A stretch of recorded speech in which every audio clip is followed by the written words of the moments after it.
Good afternoon, everybody. My name is Gabe Cohen. I'm GuideStar Senior Director of Marketing and Communications. Thank you for joining us for our third Impact Call of 2017, where we'll be talking about our second quarter results. As always, we like to keep our webinars interactive. That will be the case today as well. You can ask questions right there in the questions tab of the GoToWebinar interface at any point throughout the conversation today. We're going to save at least 5, hopefully 10 minutes toward the end of today's presentation to answer your questions, so keep them coming throughout. Also, just to answer the #1 question that we always get, today's webinar will be recorded and everyone will be sent an email copy that has a link to that recording after the fact. Today on our webinar, I have 3 of my teammates with me: Jacob Harold, our President and CEO; Nico, our Senior Director of Programs; and Ms. Kusairi, our Vice President of Strategy and Finance. Quick overview of our agenda today. We're going to start, Jacob's going to take us a little bit through who we are at GuideStar and what is an impact call. And then he's going to turn it over to Eva, who's going to talk to us about what's new, what's coming soon. Ms. is going to talk a bit about our recent results. We're going to go through our lesson learned, and then we're going to open it up to questions. So with that, Jacob, the floor is yours. Thank you, Gabe, and thank you everyone for joining us today. You know, we've been lucky to have thousands of people have joined us on these impact calls, and they're basically just a mechanism for GuideStar to share what we're learning and what we're hearing, and to create an opportunity for you, our stakeholders and constituents, to ask questions and have a voice, because we recognize that the decisions that we make at GuideStar can have an impact on the field, and we want to do that in a way that's as transparent as possible and that takes into account as many voices as possible. So I'm going to take about 1 minute to talk about our strategy before I hand it over for those of you who have not heard about it. The basic framework that we use to describe GuideStar's role in the nonprofit community is a supply chain, and that we're fundamentally trying to gather information from the places where it exists, organize that information, and then distribute it to the people who need it. And our most important sources of data are the IRS, where we gather the tax forms that nonprofits fill out, and then importantly, nonprofits themselves. And between the two of them, those two sources, we have more than 3 billion with a B pieces of data. And then we have 2 strategies for distributing that data.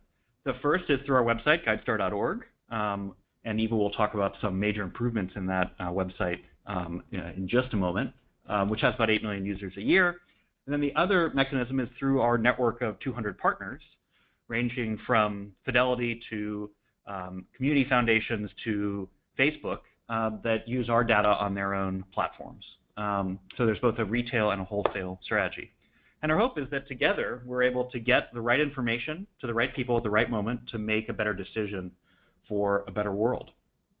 And given that, I'm going to hand it over to Eva to talk about some important shifts that we've made to try to fulfill that potential.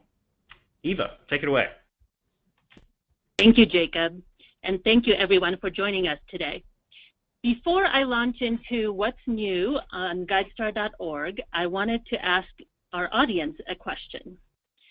We will launch a poll in a second that will ask you, how often do you look at GuideStar nonprofit profiles on your mobile devices? Often, occasionally, or not at all? And Ariel, why don't we launch the poll now and collect some results? And the reason we ask is we notice that obviously a lot of people are using their mobile devices to look at information when they need it. And we've made some updates to GuideStar.org in order to provide a more mobile-friendly experience. So I see that the poll's in progress right now. We'll just give it a couple of more seconds and show the results. While we navigate to the results, perfect, thank you. So we see that there's a few very frequent users who look on GuideStar.org on mobile, on the profiles on mobile. We see about 20% looking at them occasionally, and then we see obviously some folks who have not checked us out on their iPads or iPhones or non Apple devices yet. So we would certainly encourage you to look at our upgrades on those devices, and hope to hear your feedback on the experience that you have there. So thank you for that. I wanted to talk a little bit beyond kind of the mobile updates, why we made some of the changes that we made. One, we do want to make sure that the information is available wherever you need it. So we've made some updates to the pages so they're more, they show up better on your mobile devices. Secondarily, we've given the profiles a new look and feel, and I want to just quickly tell you what's new. So, for example, websites, when you see a web address right now on the profile, it will be clickable. You will see that there are new seals of transparency that we've released in conjunction with updates to the data that we collect from nonprofits. So you see the seal nice and prominently on the left. We also are providing some updates to the tools that many of you frequently use, for example, Charity Check. So just much more simplified and easier signaling as to the status of an organization with respect to their filing with the IRS. And we've made some kind of other updates on the profiles just to make certain information available in ways that are a little bit cleaner and easier to access. We've also been careful to not make changes when they're not needed. So for example, the two green boxes on the previous slide, and let's go back there for a second, just highlight that you can still get your IRS 990 forms if that's what you're looking for, pretty much in the same place where they were available to you before on the right-hand side, and that the navigation on the profile in terms of the summary section, programs and results, financials, and the operations sections is still the same as before. So hopefully you will all find kind of what you're looking for. The other updates I wanted to highlight on the next page is that, you know, we've obviously tried to make the information as digestible as possible. So you will see that there are some updates to the layout of certain graphs, for example, financial graphs, that better show up on all kinds of screens so that you can look and interpret the information. On the next slide, what I wanted to highlight is that there are a few new fields that we're collecting as part of this release. So for example, there's a field that's called, you know, what we aim to solve. And it's essentially a problem statement or an overview of the issue that a nonprofit tries to address. And then secondarily, we've also provided an opportunity for a nonprofit to talk about their service area, the area served by their programs, in a spatially explicit way. So instead of just a couple of choices, we essentially are providing a map where a nonprofit program by program can indicate this is the focus area for this program. I'm particularly excited about this information because I think it will really enable some new possibilities for the way that nonprofit data can be searched for and analyzed in the future. And we do aim to play that role of providing the most relevant and important information about nonprofits for the sector. On the next page, I wanted to highlight the fact that, you know, here's a great example just of a nonprofit that has already gone in and started to indicate their spatial, you know, their service areas. In this case, they are an international nonprofit, so they're highlighting whole countries. One thing that I will say is that we have over 1,000 nonprofits who, since the launch of the new profiles, have already come in and provided some of this new information. On the next page, I'm hoping to just say a little about why this is important. So first of all, obviously, I hope you all will go and look at profiles on GuideStar.org. As Jacob mentioned, we have over 8 million unique annual visitors to GuideStar and many social media followers. But we also don't hog the data to ourselves. We really work on creating the plumbing and passing the information with permission from the organizations to many other experiences that feature nonprofits. So for example, we have over 20 donation portals who process a significant amount of donations annually. All the major US donor advised funds leverage GuideStar data, and many hundreds of other applications, websites, and programs. On the next page, I just wanted to show a few of those partners and who they are. as you will see, that there are some pretty big names up there. I think we're pretty proud of the role that GuideStar is playing in helping saving nonprofits time by being the central hub for this information, so that when a platform uses it, it can, a nonprofit doesn't have to maintain 200 separate kind of profiles or accounts. We also really are proud of the fact that this information is informing giving and supporting some of the very fast-growing giving by individuals, especially in the U.S. So I will conclude here with one more question.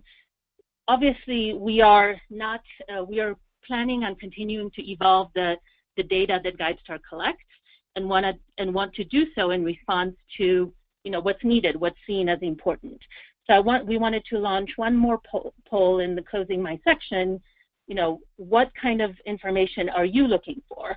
I would like information about programs and results, financial health, people, more about operations and practices, less self-reported information, and maybe more external assessments. For example, reviews, awards, giving lists. So I'm curious. I see that folks are already weighing in on some of the answers here, and then we'll review them, and I will hand it over to Ms. in a moment. I think our intent is to continue to evolve the GuideStar data standard on an annual cadence. That's to balance out both the needs of nonprofits and make sure that when they come in and update in 2018, they know they're good for the year, and at the same time, obviously, continue to provide new information for many other users who are looking for it. And I see our results are up, and they're really interesting. So a significant fraction of you all are looking for more information about the core of a nonprofit's work, their programs and results. Secondarily, more about their operations and practices, so how they go about the work that they do. Clearly, there's an interest in financial health and in external assessments. I mean, those are some of pretty balanced responses. So I'm looking forward to your questions. If you have ideas for specific pieces of information you'd like to see, feel free to type them in the questions box or the chat box, and we'll review that after the call. But thank you so much for your perspectives, and I will hand it over to Ms. Ms., take it away. Thanks so much, Eva. I just want to remind everyone, we've been asking you a couple questions here, so please insert your questions on the question tab, and we'd love to be able to answer those. It looks like we have more time today than we do, so we just want to make sure to get your questions and answer them as best as we can. So I'm going to dive right in and walk you through, when we think about our programmatic results, we always think about our theory of change. And you see it here, which is the revised version we updated this year to better reflect our work and the outcomes that we hope to influence.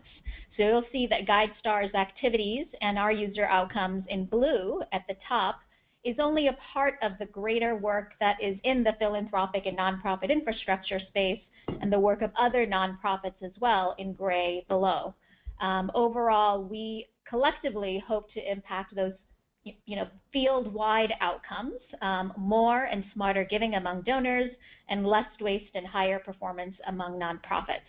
And when we think about our theory of change, we think about our activities and measuring those in metrics, which I will talk about in the next couple slides, and then also the evidence and research backing that, and I'll have more of an update of that in the future. First, in terms of data, the supply chain that Jacob mentioned, we are, in terms of number of data points that you'll see in the top chart, nearly 3.5 billion, and that's been growing at a very steady state over the last several quarters. The bottom chart, a lot of the work that Eva and her team are doing in terms of the quality of nonprofit data, the information that nonprofits provide to us, and enables them to earn that seal of transparency, that has also been growing over 20% year on year. So we're very proud of that. I'll highlight in particular platinum transparency, which is where nonprofits share quantitative programmatic results. And we launched that just a year ago, and we have seen now nearly 300% growth to 2,600 nonprofits sharing that highest level of information with us. So, we hope that that continues in the future as well. Next, in terms of tools and resources, monthly active users is the first metric that you see there. And this is how often customers come back to GuideStar.org and use our products and services. There, it's been roughly at about 50% or so. It's a new metric for us, and so we think it's a little bit too early to share insights at this time, but we're definitely going to be tracking that and hopefully also gaining more product level visibility in the future. On the right, you see number of customers in each product category, and that's number of new customers gained each quarter. That has also been staying roughly steady at about 2,100 or so quarter on quarter, with some shifts across product categories. Lastly, at the bottom, you'll see the number of searches on GuideStar, and that has also seen very steady growth. Since we launched the new search tool in Q3 2016, we've grown over 35% since that time. In terms of our reach metrics, you'll see here across all these four charts, the general trend is up and to the right, which is what we always hope for. I will spend a little bit more time and talk about our registered users, that first chart on the top left that you see. We're growing faster this year in terms of new additions, and a lot of that is given our new registration strategy. So users are encouraged to register, and with that they get more information. They get even better tailored information. So depending on the type of user you are, when you register, you see things specifically targeted for you. So we really encourage all of you to register on our site if you haven't already. Next slide. In terms of thought leadership, if we think about our activities on a quarter-on-quarter basis, there's some slight seasonal downturn here, which is not unexpected. But if we think about our activity year on year, our blogs have seen tremendous growth, over 100% in terms of published views, views per post. Across all these dimensions, we're really happy with that progress. Lastly, in terms of earned media placement, the growth has kind of evened out now after our recent spike at the end of Q4, given a lot of reports on the Clinton and Trump Foundation. So we expect that to kind of even out from here on out. Shifting now from programmatic results to financial results, I'll go over the next two slides with you. In terms of our statement of activities, you'll see here the information left to right. Our revenue grew on a year-on-year basis slightly, on an unrestricted basis that is, but less than our budgeted projections overall. Similarly, expenses have been slow to ramp up last quarter, and so it's much less than we had budgeted for. As a result, our change in unrestricted revenue is at a surplus of $100,000 as compared to a deficit of $600,000 where we had budgeted. And we're essentially on budget in terms of change in total net assets. Lastly, the chart here shows our balance sheet information, which is holding steady overall. The declining cash of $1.6 million was as expected in our budget. So while our bottom line year-to-date performance, as I mentioned in the prior slide, is ahead of budget and at a surplus, we expect our revenue outlook for the rest of the year, both from an earned and contributed revenue basis, to be less positive. As usual, it's been hard for us to time grants, and the conversion of our earned revenue from a bookings to GAAP basis has not been as precise as we hoped. So, we've definitely learned lessons there and hope to incorporate them in future budgeting periods, which we've launched for 2018 now. As such, we're expecting the end of the year, we'll be updating you in future impact calls. So we're expecting to end the year positive in terms of revenue growth, but likely lower than our budget estimates. As such, we're going to be adjusting our expenses and expect to end the year at least break even with roughly the same amount of cash as we do now. That is all in terms of financials. Back to Eva in terms of lessons learned. Thank you, Ms. So as always on these calls, we do want to reflect a bit on things we've learned as a result of the work. And I wanted to share a few observations based on the launch of the new look and feel, new functionality in the profiles. So first of all, this one I think is a lesson we continue to learn and continue to delve deeper into, in that in guiding some of the changes we make, we really are seeking feedback from users. So visitors to the website and our other nonprofits who contribute information, as well as the customers who purchase our products and subscriptions. And so we do go about a thoughtful, human-centered, designed, inspired process in order to first understand how people are using the information, what they're looking for, and how to make it more accessible to them. So feedback just needs to guide these changes as always. We also obviously continue to struggle with constrained resources and making sure that in releasing new information and new updates, we don't let the perfect be the enemy of the good. We try hard to address and anticipate issues, but sometimes we launch things into the wild and we get some quick feedback from our users that something maybe isn't working or isn't quite functioning the way we hoped. And what we try to do is make quick fixes and adjustments. And it's been wonderful to have the GuideStar community be that kind of interface for us, where anyone who's registered on GuideStar can go in and provide some feedback or ask questions and interact with others who are using the website and learn more about it. And at the same time, we're learning a lot about the kinds of issues and challenges that they're having, and so adjusting based on that. And finally, I think this is my personal passion. I really do believe that new data can open new doors for innovation. And I mentioned the geographic served information. We're not just putting a map to put a map up there. I think what we're trying to do is to provide a new layer of information that creates new experiences. So for example, if nonprofits participate with us and take advantage of this field, there may be some really interesting experiences that we and others can create. For example, if someone's looking for a particular kind of help or a service in their geographic area, they'll be able to find it more easily. Or if donors are looking to provide support to organizations in a particular geographic area, they'll be able to pinpoint those nonprofits much more easily and precisely. And so we're really excited about introducing this new level of information and kind of watching what interesting innovation and new ideas come as a result of that. So I'll stop there in terms of our lessons and turn it over to Gabe to see if there have been any questions. Thanks so much, Eva, and thanks for everyone's participation today.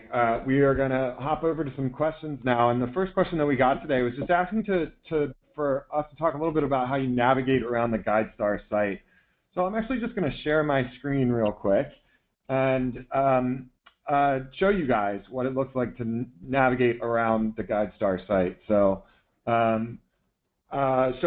up at the top here, you're going to see the navigation bar, and the main parts here are the search, update, nonprofit profile, and then the products. So search is where you're going to find a nonprofit that you're looking for. So when you click on that, you can type in the name of a nonprofit or other search categories, and your results will come up. You can then filter by geography, organization information, and financials as well.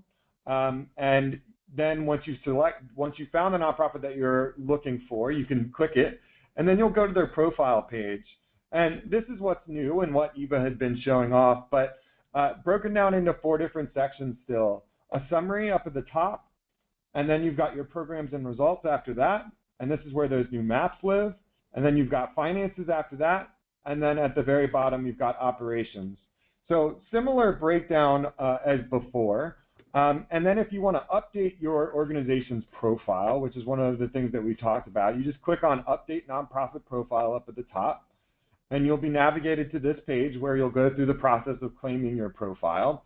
And then once you actually start claiming your profile, this is the interface where you're going to enter that information. And right here you can see I'm looking at GuideStar's own profile. And so we're all the way to platinum. But if you're just starting, then you might be at 0%. So that's kind of the general navigation for our screen, and hopefully I was able to answer your question. So with that, I'm going to move on to the next question that we got. And Eva, I think this is a good question for you. Can you just talk a little bit about the 4 different seals of transparency? And once an organization has earned one of those seals of transparency, can they share that with their audience in one way or another? Sure, of course. So I think one important thing Jacob mentioned at the outset, that GuideStar has information from the IRS, publicly available information, and then we work directly with nonprofits that provide self-reported information that really goes to the heart of their work. So one important thing to understand is that even though your organization might be on GuideStar, you still need to come to GuideStar and claim your profile in order to provide additional information. The reason for that is that we want to make sure that when a profile is updated and information is provided, that it's provided by someone who legitimately represents the nonprofit that they say they represent. And so there's a kind of claiming your profile process that you first enter. Once that happens, basically what we have is a real personal connection between GuideStar and individuals at an organization that represent and provide additional information. Those individuals have access to the form that Gabe showed, the profile update tool, which asks you for the fields that get you to the bronze, silver, gold, and platinum seals of transparency. The seals essentially recognize the kind of information, the level of information that you provide.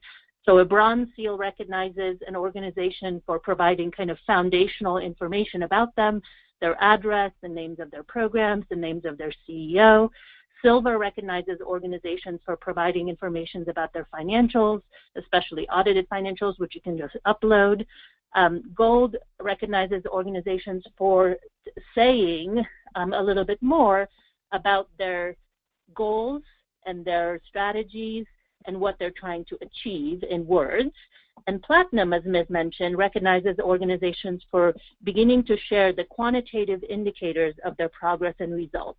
And this is the newest and I think one of the most exciting aspects of the GuideStar profile. It's kind of opening up this field of information for nonprofits to use and to share with each other and with potential donors. So basically the way you know is if you go to GuideStar.org and you look up your own organization, if you see a seal of transparency by your name, then you know you have one. If there is no seal of transparency by your name, then it might be interesting to understand whether you've actually claimed your profile. And there is a kind of different screen that you see that says, provide additional information. Would you like to claim your profile? If you see that screen, that means that all we have is that publicly available info and not the additional information. And so you need to go through the claim process. As Gabe guided you to, you just click on update profile and you're guided through it. And then once you claim your profile, you can add, and in the profile update tool very clearly see where you're at with respect to a particular seal of transparency. So I hope that's enough detail to help, and happy to answer additional questions after the call. Yeah, that's great, Eva. Thank you very much. And we just have about 60 seconds here, so we'll get to one more question. Tara asks, how will the new e-submissions of full 990s impact GuideStar, and more importantly, me, the GuideStar user experience?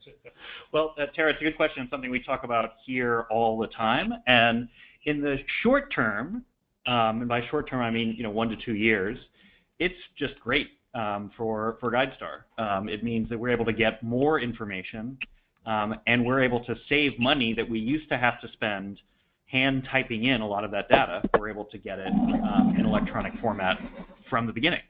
So that's great. Now in the long term, that also creates a challenge and an opportunity for us because this information will be more easily available in other sources.